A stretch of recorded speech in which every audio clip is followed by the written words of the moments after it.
요즘 광고에서 종종 보는 사진들 중에 하나가 비포 그리고 애프터에 관한 사진입니다. 다이어트 하기 전의 사진과 다이어트 한 후의 사진을 나란히 놓고 이렇게 비교하는 그런 광고도 있고요. 요즘 보니까 이제 건축 인테리어 회사에서는 리모델링을 하기 전의 사진과 그리고 리모델링을 한 후의 사진을 비포 애프터 이렇게 비교함으로써 자신의 회사를 홍보하는 것도 보았습니다. 그런 사진을 보면 이렇게 다른가, 이렇게 많이 변할 수 있는가라고 놀랄 때도 많이 있습니다. 우리 인생도 가만히 보면 비포와 애프터로 큰 차이가 나는 그런 시기들이 있습니다. 어제 우리 꼬청에 이제 새내기가 될 고3 학생들을 위한 그 비키 파티가 있었습니다. 풍성한 음식과 함께 60여 명의 학생들 이렇게 어제 만났습니다. 저는 그 비키 파티라고 그래가지고 영어인 줄 알았어요. 저는 그냥 혼자 비키가 뭘까 그래서 저는 그냥 생각하기를 VICKY 뭐 뜻은 모르겠지만은 발음이 멋있어서 그냥 비키 파티 그렇게 얘기하나 보다 하고 어제 제가 옆에 장 목사님이 있어가지고 슬쩍 물어봤습니다. 비키의 뜻이 그런데 뭐죠? 물어봤더니 빅은 빅 큰 그 영어 빅이고요. 희는 기쁠 희. 그래서 큰 기쁨의 파티다. 그래서 그렇게 기쁜 뜻이 있는지 저는 이제 어제 처음 알았는데 정말 참 기쁜 그런 시간이었습니다. 음식도 정말 너무나 푸짐했고 고3 학생들을 보니까 좋겠구나 그런 생각도 들었고 좋지만은 않겠구나 그런 생각도 같이 들었습니다. 그런데 어찌됐든 지금 그 학생들 고3 졸업이라는 이 시점은 고3 졸업 전과 비포와 고3 졸업 애프터 아마 그들의 인생에 있어서 정말 중요한 어떤 그 분기점 또 전환점이 될 것이다 이렇게 우리가 생각할 수 있겠습니다. 우리 인생에 보면 이렇게 비포와 애프터가 달라지는 것 어떤 또 분기점이 있을까요? 제가 생각해 보니까 결혼이라는 것 비포 결혼과 애프터 결혼 아마 많은 차이가 있을 것입니다. 그런데 여러분 우리 그리스도인들의 인생에 있어서 가장 큰 분기점 이 시기 전과 이 시기 후 가장 큰 차이를 가져오는 그런 때는 언제가 되겠습니까? 우리 그리스도인들 성도들에게 있어서는 예수님을 믿는 신앙을 분기점으로 그 전과 그 후의 삶이 우리에게 가장 큰 차이가 나는 그런 계기가 될 것입니다. 예수님을 믿는다는 것 이것은 우리가 하나의 어떤 취미로 종교 활동을 한다는 것 그런 차원이 아니죠. 예수님을 나의 주인으로 모신다는 그것은 우리 인생을 송두리째 바꾸는 사실은 어마어마하게 크고 중요한 사건이 아닐 수 없습니다. 예수님을 믿기 전 그 비포는 영생의 소망을 갖기 전의 삶이죠. 영생이라는 것의 개념도 없고 영원히 산다는 것이 뭔지도 모르고 그런데 예수님을 믿고 난 후의 삶은 이제 우리의 가장 해결하기 어려운 죄의 문제를 다 해결받고 영생의 소망을 가진 삶이 시작되는 것이기 때문에 사실은 어떤 고3 졸업, 결혼 이런 분기점보다도 사실 우리에게 있어서 가장 우리의 존재를 뒤흔드는 분기점은 예수 그리스도를 나의 구주로 영접하는 그 사건이 우리에게 있어서 가장 큰 분기점입니다. 여러분들은 예수를 믿기 전과 그 후의 삶이 얼마나 바뀌셨습니까? 예수를 믿기 전과 후의 삶 비교해 볼 때 여러분들의 가치관이 얼마나 바뀌셨습니까? 예수를 믿기 전과 후의 삶에서 여러분들 인생이 추구하는 목적은 또 얼마나 많이 바뀌셨습니까? 오늘 말씀에서는 예수를 믿기 전에 옛사람과 예수를 믿은 후에 새 사람을 비교해서 말하고 있습니다. 오늘 말씀을 들으면서 내 삶에 아직까지도 우리는 예수를 믿고 나서 사실 새 사람의 삶을 살아가고 있는 사람들인데 아직까지도 옛사람의 모습들이 여전히 남아있지는 않는지, 그리고 예수를 믿은 후에 새 사람의 삶에 있어야 하는 모습들이 내 안에 혹시 없는 것은 아닌지 확인해 보는 시간이 됐으면 좋겠습니다. 오늘 말씀이 말하는 예수를 믿기 전의 삶은 어떤 삶입니까? 첫째로 보면 예수를 믿기 전의 삶은 헛된 것을 위하여 살아가는 삶이다 라고 오늘 말씀은 말하고 있습니다. 우리 17절 말씀 같이 보실까요? 17절 말씀에서는 이렇게 말을 하고 있습니다. 그러므로 내가 이것을 말하며 주 안에서 증언하노니 이제부터 너희는 이방인이 그 마음에 허망한 것으로 행함같이 행하지 말라. 에베소서가 에베소 교회에 있는 성도들에게 보낸 바울의 편지임을 우리가 다 알고 있습니다. 지금 바울은 1차적으로 에베소 교회의 성도들에게 하고 있는 지금 권면인데요. 에베소 지역은 지금의 이제 터키 지역으로서 유대인이 아닌 이방인들이 살던 지역이었습니다. 여기서 바울이 지금 이방인과 같이 행하지 말라. 너희가 그리스도를 알기 전에 이방인, 사실 지금도 이방인이죠. 지금 이제 에베소 교회 성도들은 민족적으로 보면 지금도 이방인입니다.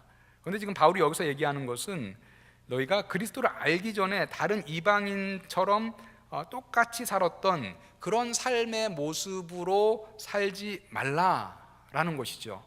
이방인의 삶의 패턴대로 살지 말라. 예수 그리스도를 알지 못하는 이방인들의 삶은 어떠한 삶이냐? 허망한 것으로 행하는 삶이라고 말합니다. 허망한 것, 허무한 것, 열심히 사는데 사실은 허무한 것이다라는 거죠. 그 허망한 삶의 모습에 대해서는 오늘 본문 19절에서 이렇게 말을 하고 있습니다. 그들이 감각 없는 자가 되어 자신을 방탕에 방임하여 모든 더러운 것을 욕심으로 행하되. 여기서 방탕이라는 것은 이 세상의 쾌락과 성적인 타락을 쫓는 삶을 말합니다. 그리스도를 모르는 사람들은 이러한 방탕에 자신을 내어줍니다. 오늘 본문에서 감각 없는 자가 되어 자신을 방탕에 방임한다 이렇게 말을 하고 있는데요. 여기서 감각이 없다는 것은 죄에 대한 감각이 없다라는 것을 말하는 것입니다. 그러한 방탕한 삶에 자신을 방임하는 것을 자신이 이 세상에서 누리는 자유다 이렇게 착각하고 살아가는 사람들이 바로 이방인들의 삶이다라는 것이죠. 구약에 보면은 성적 타락의 그 정도의 바로미터로 볼 수 있는 것 중에 하나가 동성애입니다. 타락한 도시의 상징이라고 불리는 소돔과 고모라에 동성애가 있었고, 성경 구약이 말하는 타락한 시대의 상징이라고 하는 사사시대에도 동성애가 있었습니다. 지금 이 시대에 우리나라 동성애의 위협이 점점 거세어지는 것을 보면은 우리 한국 사회도 향락과 성적 타락이 갈 때까지 간 상태다라는 사인으로 우리가 볼 수가 있겠습니다. 이러한 때에 성적인 타락, 이 세상의 쾌락과 방탕에 자신을 방임하는 그런 사람들은 참으로 많은 시기가 바로 이 시기다라고 우리가 말할 수 있겠습니다. 성적 타락과 더불어서 그리스도를 알기 전에 허망한 삶, 옛사람의 또 하나의 모습은 탐욕입니다. 19절을 다시 보시면요, 이렇게 말을 하고 있습니다. 그들이 감각 없는 자가 되어 자신을 방탕에 방임하여 모든 더러운 것을 욕심으로 행하되. 여기서의 욕심은요, 탐욕으로서 구체적으로는 물질적인 것에 대한 욕심을 말합니다. 물질은 하나님이 우리가 삶을 영위할 때 필요한 것으로 우리에게 주시는 것입니다. 돈도 우리가 살아가기 위해서 필요합니다. 그러나 우리가 물질을 다스리지 못하고 물질의 노예가 되어 물질에 질질 끌려가는 삶을 살아가는 것은 하나님이 원하시는 성도들의 삶은 아니다라고 성경은 말하고 있습니다. 그래서 디모데전서 6장 10절에서는 이렇게 권고합니다. 돈을 사랑함이 일만하게 뿌리가 되나니 이것을 탐내는 자들은 미혹을 받아 믿음에서 떠나 근심으로써 자기를 찔렀도다. 돈을 너무나 사랑한 나머지, 돈을 너무나 탐내는 나머지 미혹을 받아서 결국은 믿음에서 떠나 많은 근심으로 자기를 찔렀도다. 하나님 앞에서 결국 자기를 망쳤다라는 것이죠. 정말 우리가 이 세상에서 일어나는 많은 악들을 가만히 생각해 보면 그 뿌리가 돈에 있는 것, 돈에 대한 어떤 사랑, 돈에 대한 탐욕에 있는 것을 우리가 볼 수 있습니다. 돈 때문에 우리가 거짓말을 많이 합니다. 돈 때문에 우리가 사람을 미워하기도 하고, 또 돈 때문에 사람을 속이고, 돈 때문에 심지어는 사람을 죽일 때도 있고, 돈 때문에 하나님을 멀리 할 때도 있습니다. 돈을 벌지 말아라 라고 성경에서 말하는 것 아니죠? 돈을 사랑하지 말아라 라고 말합니다. 돈이 우상이 되어서 돈의 노예가 되지 말라라는 것입니다. 이거 우리 자신들한테 한번 정직하게 질문해 볼 만한 중요한 질문입니다. 내가 정말 돈의 노예가, 혹시 우리 자본주의 사회죠, 우리 한국 자본주의 사회인데 혹시 내가 돈의 노예가 되는 것은 아닌지, 돈이 나의 또 하나의 우상이 된 것은 아닌지, 돈에 대한 탐욕으로 가득 찬 세상의 방식, 이 세상의 방식이죠. 그래서 우리가 이 시대를 일컬어 물질 만능주의, 황금 만능주의 이렇게 부르기도 합니다. 이 세상 사람들, 이 세상 가치관에서는 돈이면 다 된다라고 생각합니다.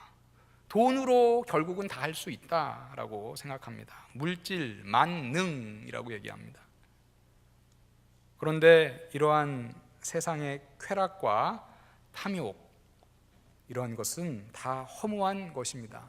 금방 사라지는 것이고 영원하지 않은 것들입니다. 재벌 총수도 죽을 때에 1원 한 장 챙겨갈 수 없습니다. 예수를 믿기 전에 옛사람의 모습에 대해서 우리가 지금 오늘 말씀에 비추어서 살펴보고 있습니다. 예수를 믿기 전에 옛사람의 또 다른 모습은요, 영적으로 무지하여서 영생의 소망이 없이 살아가는 것이다, 이렇게 오늘 성경은 말하고 있습니다. 18절 보시면 이렇게 말씀합니다. 옛사람에 대해서 얘기하는 거죠. 그들의 총명이 어두워지고 그들 가운데 있는 무지함과 그들의 마음이 굳어짐으로 말미암아 하나님의 생명에서 떠나 있도다. 여기서 그들의 총명이 어두워졌다는 것은 그들의 지적 능력이 떨어졌다라는 것을 말하는 것이 아니라 영적인 총명함이 떨어졌다는 것을 말합니다. 옛사람의 또 다른 모습은요, 무지함입니다. 무엇에 대한 무지냐? 하나님에 대한 무지입니다. 하나님을 알지 못한다라는 것이죠. 여기서 우리가 하나님을 안다라는 것은 성경에 기록된 하나님을 이론적으로 아는 것과 동시에 그 하나님을 내 삶에서 체험하여 아는 경험적인 알을 포함하는 알입니다. 그래서 성경에서는 하나님을 안다라고 이렇게 얘기할 때 우리가 구약의 아브라함의 하나님, 아브라함에게 하나님이 이렇게 역사하신 그런 하나님, 다윗의 하나님, 바울의 하나님, 우리가 성경에서 말하는 그런 하나님에 대해서 이론적으로 아는 것뿐만 아니라 사실은 내가 하나님을 체험적으로 한다, 내 삶에서 역사하신 나의 하나님을 안다라는 것을 말을 하고 있습니다. 그런데 그리스도를 알기 전에 옛사람에게는 이러한 하나님에 대한 이론적인 암도 없고 경험적인 지식도 없기 때문에 그들은 하나님에 대하여 무지할 뿐입니다. 이렇게 하나님에 대하여 무지하기 때문에요, 옛사람일 때는 하나님에 대하여, 하나님의 말씀에 대하여 우리의 마음이 굳어져 있습니다. 그래서 결국은 어떻게 되느냐? 하나님께 대해서 무지하고 마음이 굳어져서 결론은 오늘 18절에서 말씀하듯이 하나님의 생명에서 떠나 있는 모습, 바로 그것이 옛사람의 모습인 것입니다. 그들 가운데 무지함과 그들의 마음이 굳어짐으로 말미암아 하나님의 생명에서 떠나 있도다. 여기서 하나님의 생명에서 떠나 있다는 말은요, 하나님이 주시는 생명에서 떠나 있다는 말입니다. 즉 다시 말하면 하나님이 주시는 영원한 생명을 받지 못한다라는 그런 말입니다. 우리 그리스도인들이 예수 그리스도를 영접하지 않았다면 이러한 옛 사람에 머물러 있었을 것입니다. 그러나 우리는 이러한 옛 사람에 머물러 있지 않고 새 사람이 되어서 변화된 사람들입니다. 그래서 20절에서 이렇게 말씀합니다. 오직 너희는 그리스도를 그같이 배우지 아니하였느니라. 다시 말하면 그리스도에게서 옛 사람의 방식으로 계속 살도록 배우지 않았다라는 것이죠. 예수님을 알고 성경에 기록된 예수님의 말씀으로 가르침을 받은 성도들은 옛 사람의 모습을 과감히 떨쳐 버려야 합니다. 그래서 21절과 22절에서 이렇게 권고합니다.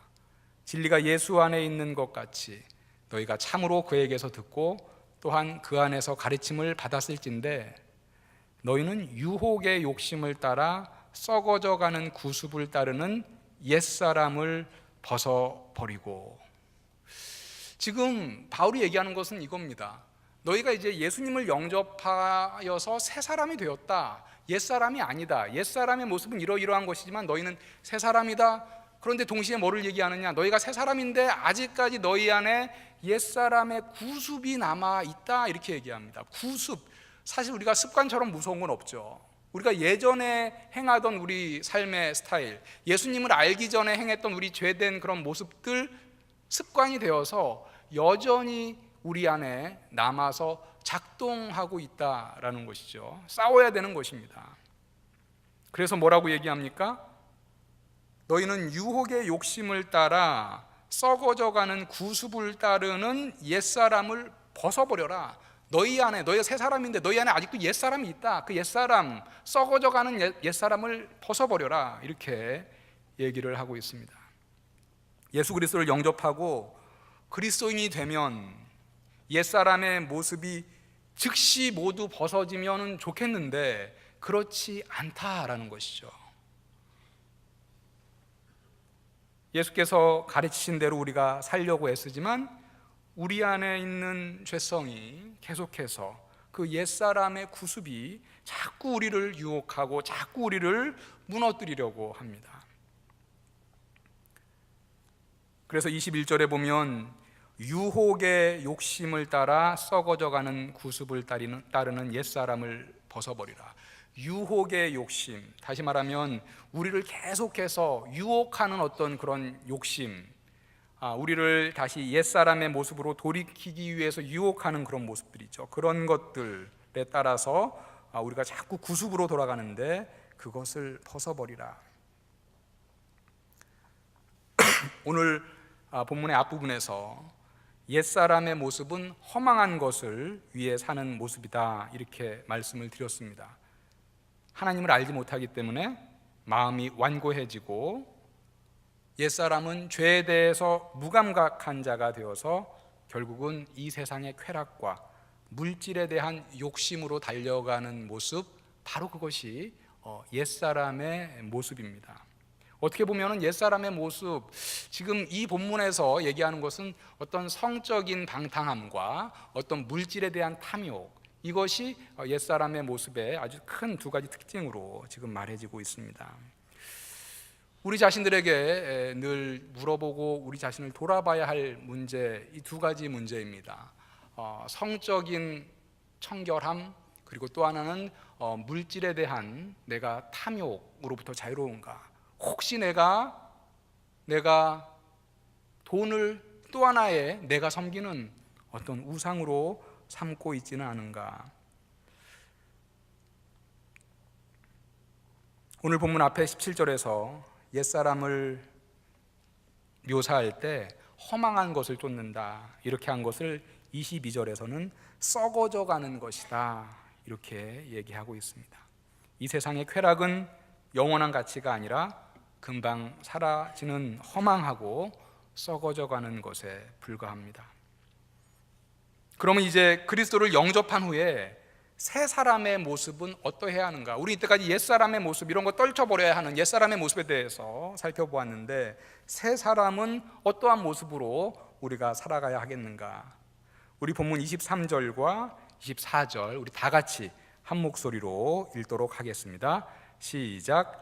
오직 너희의 심령이 새롭게 되어 하나님을 따라 의와 진리의 거룩함으로 지으심을 받은 새 사람을 입으라. 아멘. 두 가지를 말하고 있습니다. 첫째는 23절에서 말하듯이 우리 새 사람이 된 사람들은요, 심령이 새롭게 되어야 합니다. 여러분, 심령이라는 것은요, 우리 안에 있는 영이죠. 우리 안에 깊은 내면을 말합니다. 여기서 새롭게 된다로 번역된 헬라어 아나네우스사이는 이 동사의 이제 헬라어는 그 시상이라는 것이 있는데 그 시상이 이 현재 시상으로서 이 현재 시상이 얘기하는 것은 뭐냐? 이 현재 계속되는 상태를 말합니다. 즉 다시 말하면 우리의 심령이 새롭게 되는 것은 한 번 예수님을 믿고 한 번 새롭게 되고 끝이 아니라 우리의 심령은 계속해서 새롭게 되어야 한다라는 것입니다. 왜 그렇습니까? 우리가 새 사람이 되었지만 우리 안에는 우리를 유혹하는 욕심이 계속해서 우리를 계속해서 남아서 있기 때문에 우리의 심령이 계속해서 새롭게 되어야 한다라는 것이죠. 성도에게 있어서 신앙의 긴장이라는 것은 사실은 건강한 긴장입니다. 나는 내 안에서 일어나는 죄의 모든 유혹에 넘어가지 않을 자신이 있어. 이러한 자신만만함 사실은 매우 위험한 것이죠. 하나님 앞에서 나의 연약함을 인정하고 행여라도 넘어지지 않도록 주의하고 긴장하는 것, 신앙의 긴장이 우리에게 매우 유익한 긴장입니다. 우리는 하나님이 함께 하기 때문에 사실 사탄을 두려워할 필요는 없습니다. 사탄은 우리에게 있어서 두려움의 대상은 아닙니다. 그런데 우리에게 필요한 것은 사탄의 공격에, 사탄의 유혹에 늘 방비하는 태세, 즉 신앙의 긴장은 우리가 늦추지 말아야 한다라는 것입니다. 여기서 우리가 하나 눈여겨볼 것은요, 너희는 심령을 새롭게 하여 이렇게 말을 하고 있지 않고요, 너희는 심령이 새롭게 되어 이렇게 수동 형태로 얘기를 하고 있습니다. 사실 이 수동 형태가 얘기하는 것은 뭐냐면 심령을 새롭게 하시는 이 바로 우리 안에 있는 영, 심령을 새롭게 하는 바로 성령님의 도움을 입어야 한다라는 것을 말하고 있습니다. 우리 자신이 스스로 심령을 새롭게 하는 데에는 한계가 있다라는 것이죠. 너희는 심령이 새롭게 되어야 한다. 수동이죠. 성령의 도우심으로 되는 거죠.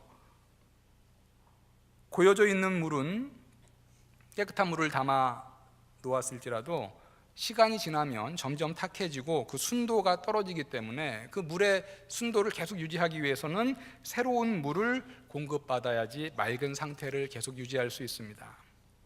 우리의 심령도 마찬가지입니다.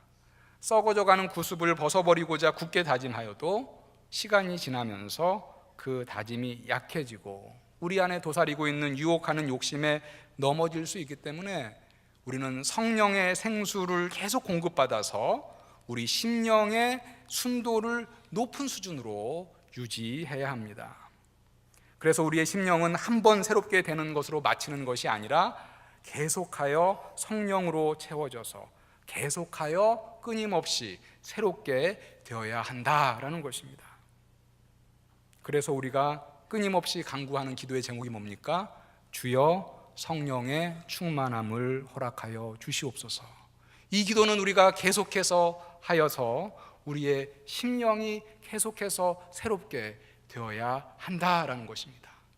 새 사람을 입은 자에게 주는 첫 번째 권면입니다. 너희의 심령이 늘 새롭게 되어야 한다. 새 사람에게 주는 두 번째 권면은 24절에서 말씀하고 있듯이 하나님을 따라서 의와 진리의 거룩함으로 나아가는 것입니다. 여러분들 거룩함의 의미 많이 말씀드려서 잘 알 것이라고 생각합니다. 거룩하다라는 것은 구별된다라는 것이죠. 즉 새 사람은 옛 사람과 구별되어야 한다, 옛 사람과 달라야 한다라는 것입니다. 구체적으로 어떤 구별을 말합니까? 하나님을 따르는 의와 진리의 구별됨이다, 이렇게 얘기합니다. 여러분, 그리스도인들에게 진리는 무엇입니까? 그리스도인들에게 진리는 철학자들은 진리가 이것이다, 사상가들은 진리가 이것이다 이렇게 얘기하지만 우리 그리스도인들에게 진리는 바로 다름 아닌 하나님의 말씀이 우리의 진리입니다. 그렇다면 의와 진리의 거룩함이라는 것은 바로 진리 가운데 의로운 삶을 사는 구별됨이다. 다시 말하면 의와 진리의 거룩함, 진리 가운데, 하나님 말씀 가운데 우리가 의롭게 살아서 구별되는 것, 그것이 의와 진리의 거룩함이다. 조금 더 풀어서 말하면 하나님의 말씀에 순종하여 의롭게 삶으로 옛사람과는 구별되는 삶으로 살아가야 된다라는 것이죠. 오늘 말씀을 정리하도록 하겠습니다. 성도의 인생에 있어서 비포와 애프터의 가장 큰 차이를 가져오는 사건은 우리가 그리스도를 영접한 그 사건입니다. 오늘 말씀에서는 예수 그리스도를 믿음으로 받아들이기 전에 사람을 옛사람, 그리스도를 믿음으로 받아들인 후에 사람을 새사람, 이렇게 얘기를 합니다. 오늘 7절의 말씀이 옛사람과 새사람의 두드러진 특징에 대해서 이제 말을 해줍니다. 7절에 오늘 총 말씀이 지금 옛사람과 새사람의 특징에 대해서 말씀을 해주는데요, 옛사람은 어떤 사람이냐면 하나님을 알지 못하는 무지함 때문에 마음이 굳어져 있고 죄에 대해서 감각도 없습니다. 그래서 옛사람은 세상의 허무한 것을 쫓아서 사는 삶입니다. 특별히 세상의 쾌락과 성적인 방탕과 물질에 대한 탐욕으로 살아가는 모습, 옛사람의 모습이었습니다. 옛사람의 마지막은 하나님의 생명에서 떠나 있다, 즉 하나님이 주시는 영생에서 떠나 있다는 것이었습니다. 그리스도를 영접한 새 사람의 모습은 어떠해야 한다고 오늘 말씀이 말했습니까? 새 사람이 되었음에도 불구하고 계속하여 틈만 있으면 우리를 유혹하는 사탄의 꾀임에 대비하여야 합니다. 신앙의 긴장을 늦추면 안 됩니다. 그러기 위해서 우리는 우리 안에 남아있는 옛사람의 구습을 계속해서 떨쳐내 버려야 한다. 우리 각자가 사실은 아직 다 다르겠죠. 우리 각자가 아직까지 내가 버리지 못한 옛사람의 모습, 오늘 말씀은 옛사람의 그 구습을 다 떨쳐 버려라라고 얘기하고 있습니다. 제가 리을 발음에서 좀 약합니다. 그런데 우리는 우리의 힘만으로는 계속해서 자꾸 넘어지는 연약한 존재이기 때문에 오늘 새 사람에게 하는 권면이 뭡니까? 성령의 도우심으로 계속해서 심령의 새롭게 됨을 받으라 라는 것입니다. 그리고 하나님의 진리의 말씀에 순종함으로 의와 진리의 거룩함으로 나아가라. 의와 진리의 거룩함, 바로 그것이 신자의 구별된 삶이다. 너희들이 새 사람인 것을 보여주는 것은 무엇이냐? 결국은 계속해서 성령의 도우심을 받아 너희들의 심령이 새롭게 되고, 그 다음에 또 하나, 너희들의 새 사람의 모습이 무엇이냐? 사실은 너희들의 새 사람의 모습은 말씀에 순종함으로, 진리인 말씀에 순종하여 의로운 삶으로 말미암아 거룩한 삶으로 나아가는 것, 그것이 바로 너희 새 사람의 모습이다 라고 얘기하고 있습니다. 만약 여러분의 삶이 예수 그리스도를 영접하기 전의 삶과 예수 그리스도를 영접한 후의 삶이 날카롭게 대비되지 않는다면 사실은 그것은 여러분의 삶을 다시 한번 재점검하라는 사인이기도 합니다. 예수님을 영접하기 전과 예수님을 영접한 후의 삶은 완전히 다른 그런 삶인데 우리의 삶에 있어서 비교해보면 난 별로 달라진 게 없는데 라는 것은 사실은 위험한 사인이다라는 것이죠. 오늘 말씀대로 사랑하는 성도 여러분, 썩어져가는 구습, 여러분 안에 있는 것이 무엇이 남아있든지 그 썩어져가는 구습을 다 벗어버리시고 성령으로 심령이 새롭게 되어서 의와 진리의 거룩함으로 날마다 더욱더 정진하시는 사랑하는 꽃청과 또 우리 모든 성도님들 다 되시기를 주님의 이름으로 축원합니다.